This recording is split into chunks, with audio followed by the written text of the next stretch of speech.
Ήρθα! Πάλι καλά το διώξα τον πορτιέρι, άιντε.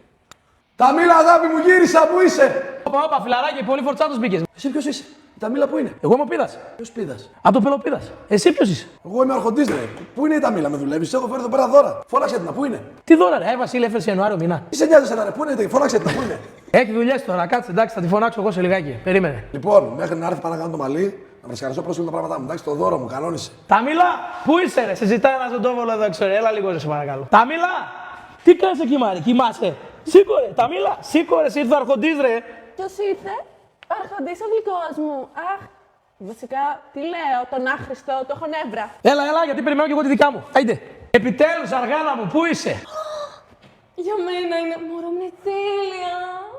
Πόσο μου αρέσει, πώς το ήξερες, βέβαια είναι Ιανουάριος, αλλά τέλος πάντων. Ναι, αγάπη μου, ναι, φυσικά για σένα είναι, αργάνα μου. Πού είναι αρχοντής? Δεν ξέρω, κάπου πήγε εκεί να ετοιμαστεί, λέει, άσε με τώρα τη δικιά μου.